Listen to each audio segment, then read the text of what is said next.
ஜல்லிக்கட்டு நாளை நடைபெறும் என்று அறிவிக்கப்பட்டிருக்கக்கூடிய நிலையில் தமிழகத்தின் பல்வேறு பகுதிகளில் நிலவக்கூடிய சூழல்களை நமது செய்தியாளர்களிடம் நேரலையில் கேட்டு தெரிந்து கொண்டிருக்கிறோம்.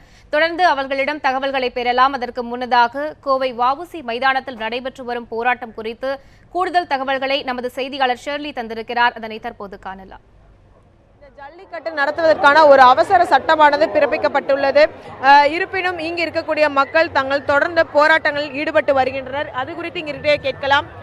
வணக்கம்மா, நீங்க போராட்டத்தை தொடர்வதற்கான காரணம் என்ன? அவசர சட்டம் தான் பிறப்பிக்கப்பட்டிருச்சு. இந்த அவசர சட்டம் நாங்கள் ஏற்கவே முடியாது.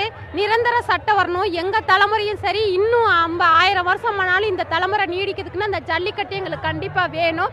ஜல்லிக்கட்டை நாங்கள் எல்லாரும் ஆதரிச்சு இந்த 5 நாள் போராட்ட ஜனவரி 26 குடியரசு தினம் கொண்டாடுறதுக்காக இந்த அவசர சட்டம் கொண்டு வந்திருக்காங்க. அதை ஏற்க மாட்டோம். எங்களுக்கு நிரந்தர சட்டம் வர்ற வரைக்கும் நாங்கள் எல்லாருமே போராடுவோம். மாணவர்களும் போராடுவோம், பேரண்ட்ஸும் போராடுவோம். தற்போது பார்த்தோம்னா 5 நாட்கள் இளைஞர்கள் எல்லாம் போராடிட்டு வந்திருக்கீங்க. இந்த 5 நாட்கள் போராட்டத்தின் முடிவிலும் ஒரு அவசர சட்டம் தான் பிறப்பிக்கப்பட்டிருக்கு. அதை எப்படி பார்க்குறீங்க?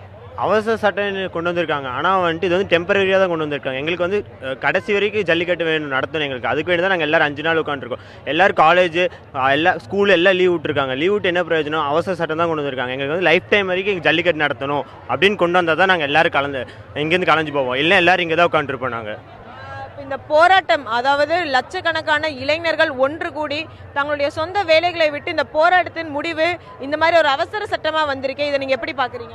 எப்படியா இவங்களை வந்து களைச்சு விடணும்னு பார்க்குறாங்க. அதனால் அவங்க இப்படி பண்ணிட்டு வர்றாங்க. இது வந்து நாங்கள் வந்து மக்களெல்லாம் ஒற்றுமையாக இருந்து நாங்கள் போராடிட்டு இருக்கிறோங்க. இது வந்து நாங்கள் கண்டிப்பாக வந்து இதுக்கு வந்து நாங்கள் ஒத்துக்கவே மாட்டோம். இது வந்து எங்கள் போராட்டம் கடைசி வரைக்கும் நீடிக்கு அவசர சட்டத்துக்கு ஒத்துக்க மாட்டோம். கடைசி வரைக்கும் இது வந்து நாங்கள் எங்கள் போராட்டம் நிறைவேறணும். அது வரைக்கும் நாங்கள் போராடிட்டே தான் இருப்போம். இதில் எந்த மாற்றம் கிடையாது. இது மட்டும் இல்லாமல் தற்போது இந்த அவசர சட்டம் பிறப்பிச்சிருக்காங்க. இது இவங்களுக்கு வைக்கக்கூடிய கோரிக்கை என்ன? நீங்கள் நிரந்தரமாக ஒரு சட்டம் கொண்டு வர வேண்டும்னா அரசு என்ன செய்ய வேண்டும்? இதுக்கு நீங்கள் கோரிக்கை என்ன? ஆக்சுவலாக வந்து காளை வந்து உங்களுக்கு வந்து காட்சி பொருள் பட்டியலில் இருக்குது.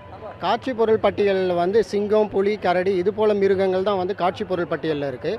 காளை வந்து எப்படி வந்து காட்சி பொருள் பட்டியலில் சேர்க்கப்பட்டதுங்கிறது வந்து எங்களுக்கு வந்து ஒரு பெரிய சந்தேகம். காளை வந்து ஒரு வீட்டில் வளர்க்குற ஒரு பிராணி. அதில் வந்து அந்த அமன்பிசியை போட்டு இது தெரியாதனமாவோ அல்லது வந்து ஏதோ ஒரு குறைவுனாலேயோ இது வந்து உள்ளே சேர்த்துருக்கு, காட்சி பொருள் பட்டியலில் சேர்த்துருக்கு அப்படின்னு சொல்லி காளையை வெளியே எடுத்துகிட்டு ஒரு அமன்பிசி ஆக்ட் போட்டால் கண்டிப்பாக வந்து இது ஒரு நிரந்தர தீர்வு. இதை தான் நாங்கள் கேட்குறோம்.